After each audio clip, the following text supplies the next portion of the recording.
Fala galera, tudo bom? Eu sou o PS Renan e nessa série de vídeos eu vou falar um pouco sobre a elétrica do Fiat Tipo. Para a gente poder mexer na parte elétrica de qualquer carro, a gente precisa de um instrumento de medição. E esse instrumento é o multímetro. Eu vou ensinar o básico do uso do multímetro para a gente poder verificar, por exemplo, a voltagem da bateria, ver se o alternador está carregando ou não, a voltagem que vai para o corpo de borboleta, para a gente saber se está funcionando tudo direitinho, medir resistência da sonda lambda e tal. Tem bastante coisa para a gente ver. E a gente vai fazer tudo usando o multímetro, para você não sair, por exemplo, trocando peça à toa, achando que vai consertar um motor e o problema pode ser um fusível que está queimado e você não sabe. Então eu vou começar por uma coisa bem simples, ensinando os diversos tipos de medição que tem nele. E depois a gente vai no motor lá para ver a tensão da bateria, só para dar um exemplo. Bom, então aqui para começar, o multímetro ele não custa caro, ele custa mais ou menos uns 30 até 40 reais, dependendo do modelo. Esse daqui eu tinha pago acho que 30 reais, ele é bem simples. Quando você compra um multímetro, você tem que encaixar essas garrinhas aqui nele, que é as suas pontas de prova. Então, por exemplo, a ponta preta, esse é o negativo, ele vai sempre nesse ponto comum aqui embaixo. E a ponta vermelha, se você for medir a voltagem direta, a alternada, medir a amperagem baixa aqui, e todas as outras coisas você vai colocar nesse lugar aqui. Nesse lugar aqui de cima é só para medir até 10 amperes de circuito de voltagem direta por no máximo 10 segundos. Porque se você colocar numa amperagem maior ou por mais de 10 segundos, você pode queimar o seu multímetro. Então, na maioria das vezes, você vai sempre usar os dois plugs assim, o preto no comum e o vermelho aqui. Então, para começar, a gente tem aqui o display e esse botão aqui para a gente escolher.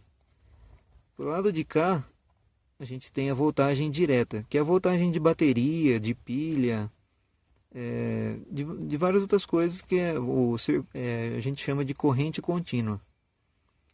E aqui a gente tem os vários limites dessa corrente. Até 1000 volts direto, até 200 volts, 20 volts, 2000 milivolts e 200 milivolts. Então, por exemplo, se a gente for medir a carga da bateria do carro, a gente vai colocar no limite da dezena aqui, que é o 20. Se colocar lá na bateria, vai medir 12, alguma coisa. Isso a gente já vai ver daqui a pouco. Então, o que muda é só a escala. De milhares de volts para centenas, para dezenas, aí para milhares de milivolts e centenas de milivolts. Nessa parte aqui é somente corrente contínua. Você não pode colocar, por exemplo, aqui em 200 volts de corrente contínua e colocar suas pontas de prova na tomada de casa, porque aí você vai queimar também o multímetro. Para medir, por exemplo, a tensão da tomada de casa, que é a corrente alternada, a gente usa esse lado aqui, ó. Sempre começa da voltagem maior, 750 volts, por exemplo. Porque se a tomada for 220 e você tiver aqui no 200, você vai queimar o multímetro também. Então sempre começa em 750 e testa a tomada. Se for 220, você já vai saber. Se for 110, você pode abaixar para o limite de 200 para você ver quantos volts está tendo. Sempre que terminar de usar o multímetro, volta no off, para você não gastar a bateria que tem dentro dele, que é de 9 volts. Se precisar trocar, só desfazer soltar os dois parafusos e dá para trocar lá dentro. Nessa parte aqui a gente tem a corrente contínua, que é de bateria e pilha. Aqui a gente tem a corrente alternada, que é da tomada de casa. E aqui embaixo a gente tem a escala de resistência. A escala de resistência é importante porque, por exemplo, o sensor de temperatura do ar do tipo, ele é uma resistência que muda o valor dela de acordo com a temperatura do ar. O sensor d'água também é um tipo de resistência. Então, mais para frente, como eu vou mostrar, a gente vai ver o valor de cada um desses sensores para ver se está dentro do especificado. E aí você só pode escolher lá, você escolhe o limite também da resistência e encosta as duas pontas de prova na peça. Essa parte aqui de baixo, o desenho dela é o de uma peça eletrônica que chama diodo. O diodo ele passa a corrente apenas de um lado, mas não do outro, ele não deixa a corrente voltar. E isso daqui também serve para a gente testar a continuidade das peças ou de algum cabo que tenha se partido, por exemplo. Então se eu colocar aqui em continuidade e eu encostar as duas pontas de prova, ele vai dar contato. Ele começa a modificar o número ali. Quer dizer que não tem resistência nenhuma, o cabo está funcionando. Eu tenho aqui uma lâmpada que eu tinha retirado do carro, porque eu comprei duas lâmpadas para trocar os dois lados e porque uma dessas daqui tinha queimado. Então se a gente encostar aqui os dois lados, a gente vai ver que a lâmpada não está queimada. Deixa eu mostrar aqui, estou encostando, tá vendo? Ou aqui, ou aqui. Então nem o farol alto e nem o baixo estão queimados. Essa lâmpada ainda está boa. A gente é acostumado a ver se a lâmpada está boa ou não, vendo o filamento dela, ver se está quebrado, ou quando a gente balança ele faz aquele barulhinho, né? Mas esse é um jeito de você saber se está queimado ou não, caso o filamento não se quebre, né? Então o básico é só isso, a gente vai usar a escala de continuidade aqui para ver se está algum fusível queimado ou algum fio que está cortado no meio. A resistência para os diversos sensores que tem lá no motor. E a voltagem é para ver em algum sensor, como por exemplo o sensor borboleta, a gente tem que ver se está entrando 5 volts nele certinho. Ver se a bateria está com a carga certa, ver se o alternador está carregando. E então esse é o mais básico que você pode usar. Corrente contínua, a resistência e a continuidade. A amperagem também tem como mexer, é um pouco complicado, porque para fazer a ligação certa usando as pontas de prova. Mas se precisar falar sobre amperagem, eu também vou falar.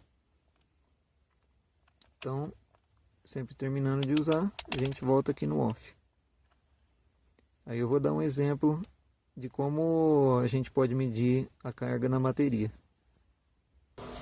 Bom, então agora a gente está aqui na frente do carro, perto da bateria. E eu já conectei aqui o meu polo negativo no polo negativo da bateria. E aí é só vir com o positivo, dá uma olhada aqui que está na escala de carga direta, né, corrente contínua, limite de 20 volts.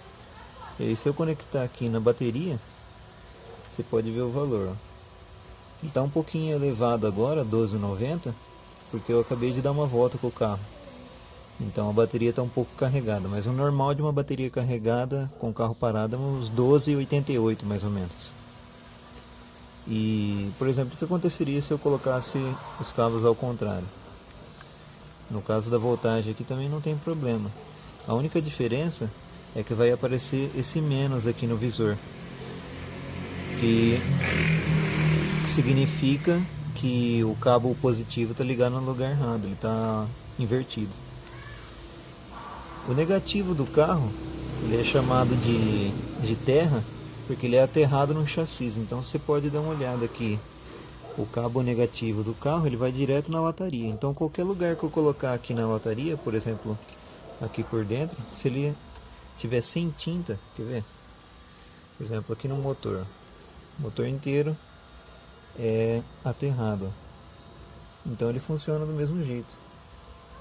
O carro tem o terra negativo no chassi para economizar a quantidade de fios, porque imagina, por exemplo, uma lâmpada ou qualquer peça dessa ia ter um fio positivo até na peça e depois um negativo para chegar até na bateria. Ia ser um desperdício. Então eles fizeram todo o cabeamento direto no chassi do carro. Então esse é um jeito simples de se medir a voltagem da bateria aqui. E aí, por exemplo, dependendo do valor, como eu falei, 12,88 é a carga máxima, 12,66 parece que é 50% da carga. Eu acho que 12,20 a carga está muito baixa. Se você parar o carro e ele ficar com mais de 13 volts, por exemplo, durante muito tempo, e a sua bateria for de manutenção, como essa daqui, que tem que colocar água, pode ser que esteja faltando água aqui dentro das câmaras da bateria. E não é água comum não, água de torneira, tem que ser a água de bateria, que é a água destilada, ela não tem nenhuma impureza, e aí você pode colocar ela na bateria, para ela voltar a carga ao normal. Nunca deixa sem água isso aqui, senão você pode danificar os componentes de dentro da bateria e do carro também, porque a carga vai estar mais elevada. Bom, então é isso aí, galera. Eu sei que o vídeo é bem simples, é só sobre o funcionamento do multímetro e tal, mas eu acho que deu para ter uma ideia do que você vai precisar assim para poder mexer na parte elétrica do tipo. Mais pra frente eu vou fazer alguns outros vídeos sobre sonda lambda e tal, aqueles problemas de injeção que quem tem tipo já conhece, né? E é isso aí, se você gostou do vídeo, clica em gostei. Não esquece de compartilhar o vídeo e deixa seu comentário aí, talvez você está tendo algum problema no carro e eu possa ajudar você em algum próximo vídeo. Beleza? Falou!